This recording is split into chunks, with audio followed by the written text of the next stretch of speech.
Praise the lord. సహోదరులు భక్సింగ్ గారి అనుభవంలో దేవుడు తనకు బయలుపరిచిన దైవ మర్మములు, సమకూర్చుకొనుటలోని రహస్యములు. తన మనసులో సందేహింపక తాను చెప్పినది జరుగునని నమ్మిన ఎడల వాడు చెప్పినది జరుగునని మీతో నిశ్చయముగా చెప్పుచున్నాను. మార్కు సువార్త 11:23. మత్తయి సువార్త 17:20 అనుసరించి విశ్వాసం వలన పర్వతములు సైతం పెళ్లగించబడును. హెబ్రోను అనగా విశ్వాసము. హెబ్రోను ఆశ్రయ స్థలము కూడా. యెహోషువ గ్రంథం 20:7, 21 11-27.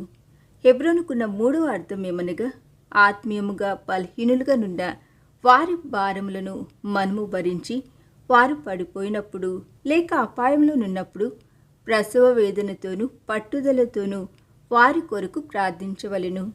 ప్రేమ దయల చేత వారిని పైకి లేవనెత్తవలెను. 4వదిగా హెబ్రోను అనగా దేవుని మీద సంపూర్ణముగా ఆధారపడుట.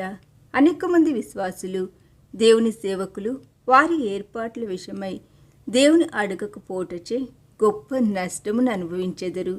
2 సమూయేలు గ్రంథం 2:1 దావీదు హెబ్రోనుకు వచ్చినప్పుడు తాను ఖాళీ చేయబడి దీనుడై విరిగి నలిగిన వాడాయెను. ప్రతి విషయంలో దేవుని అడుగుటకు ఆరంభించెను. నేను వెళ్ళనా, నేనెక్కడికి వెళ్ళవలెను అని అడుగుటకు నేర్చుకునేను.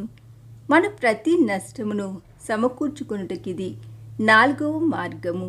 నీ స్వయముపై ఆధారపడటం మాని నిన్ను నీవు ఖాళీ చేసుకుని ప్రతి విషయము కొరకు దేవుని యొద్ద విచారించుటకై సమయమును తీసుకొనుము. నీ ద్రవ్యమును సైతం ఎలాగూ ఖర్చు పెట్టవలెనో ఆయనను అడుగుము. అదేవిధముగా సంఘమునకు సంబంధించిన ప్రతి విషయము కూడా దేవుని అడగవలెను. హెబ్రోన్లో మన ప్రతి కదలిక కార్యమునకు వ్యక్తిగతముగాను సమాజముగాను దేవుని యొద్ద విచారించి మేమెక్కడికి వెళ్ళవలెను, మేమేమి చేయవలెను అని అడుగుటకు నేర్చుకునేదము. అనేకులు తమ వివాహ విషయంలో దేవుని చిత్తమును ఎట్లు కనుగొనవలెనో ఎరుగక ఉన్నారు. అందువలన అనేక మంది విశ్వాసుల జీవితములు నాశనమైపోయి అసంతోషకరమైన గృహములను కలిగి ఉన్నారు.